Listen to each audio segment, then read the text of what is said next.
CBS 2 sports reporter Landon Stolar is live in New York City to preview how the Cyclones are preparing for tonight's big game. Landon.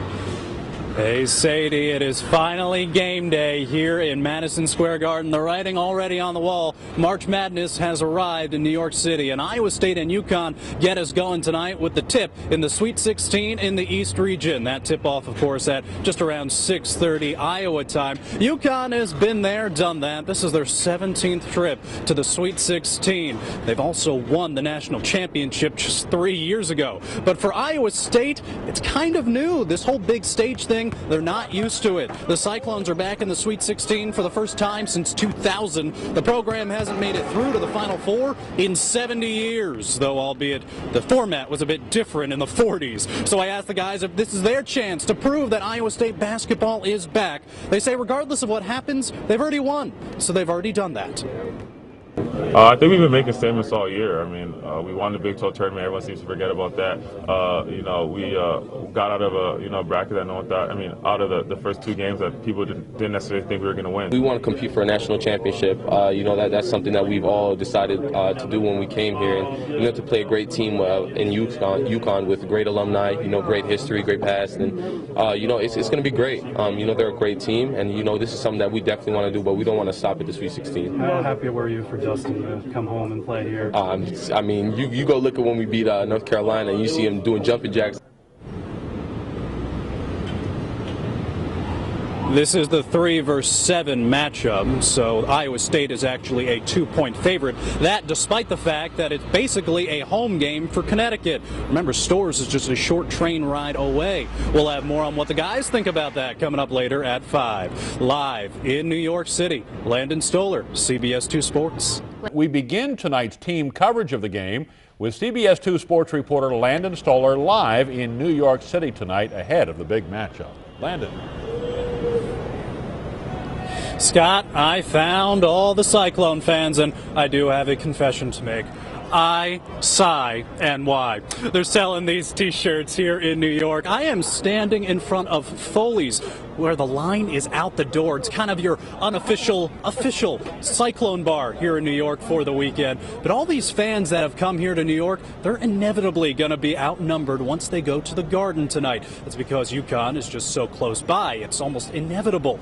But I talked to the team earlier this week about what this game might feel like, and they said it may feel like a road game.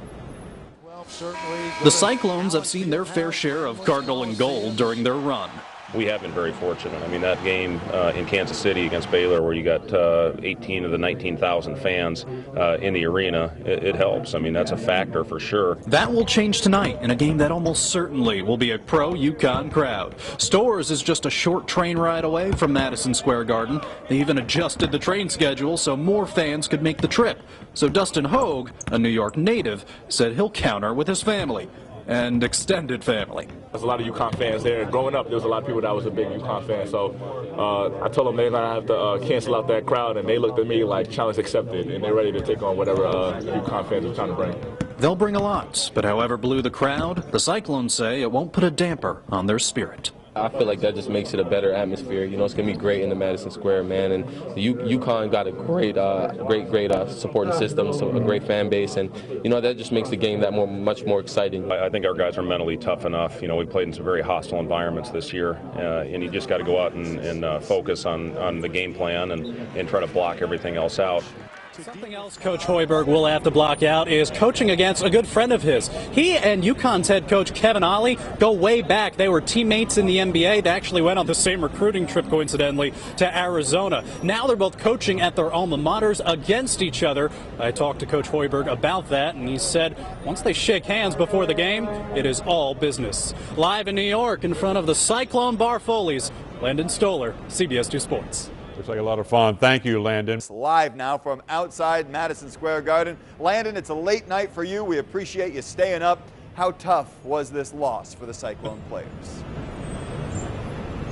Yeah, Jared, we're just approaching 1 a.m. here Eastern time, but tough doesn't even begin to describe the pain of failing to accomplish your goal. But despite the tough loss for Iowa State, just minutes after losing to UConn, they already were putting it into perspective. Losing hurts. Losing at this stage, heartbreaking. It's tough. I mean, we fought back, but, you know, you can look back and say we got down, 16 points, and you can't have that if you really want to win. So it was just tough game. Really hit us when, we came in here, the seniors started hugging people, and that's when it got really emotional in here. Iowa State did what they do best down the stretch. They came back. Behind 34 points from Dustin Hogue, they nearly erased a 17-point deficit. And even though they didn't come all the way back, this is a team that never lost confidence. The game's never open to the buzzer goes, so even with 14 seconds left being down, I never thought we was out of it. We have guys that want to take big shots, and, Nas hit a big three. And, unfortunately, they was able to come down and hit another three. Things just weren't falling, and there was a lid on the rim. It's happened to us before, and, that's all it is. But our guys played hard, man. Tonight, they fell short. Shabazz Napier and DeAndre Daniels were just too much. 46 combined points. But for the Cyclones, despite the tough loss, this is a season they'll never forget. We want to go down Dallas and cut down those nets, but just to make it to this point, it's been great, man. It's great for the program, great for our fans. All this stuff is going to be on paper. It's going to speak for itself. I mean, we've done a great job here, and it's taken leaps, not even steps, leaps in the right direction under Coach Fred. The consensus in that locker room is this is just the beginning for Iowa State. They got a lot of pieces coming back, a great freshman class joining them next season. They're in good shape to make a 4th straight trip to the NCAA tournament. Live in New York, Landon Stolar, CBS 2 Sports. CBS 2 Sports reporter Landon Stolar was at Madison Square Garden for tonight's Sweet 16 game, and he joined us now live with a wrap-up of tonight's contest in the Big Apple. Landon?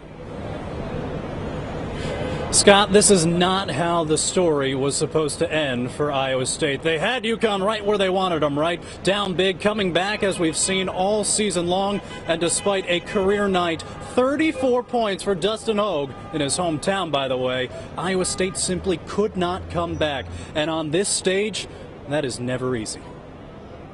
It's sad right now. It hurts that, we lost in the Sweet 16, but we made it to the Sweet 16. We were able to be one of the top teams in the country and play extremely well down the stretch. I couldn't be more proud of what these guys accomplished for us this year, for getting off to the best start in school history, 14-0, and cutting down the nets in Kansas City. They can't ever take that away from these guys, and, that's something that I'll always remember.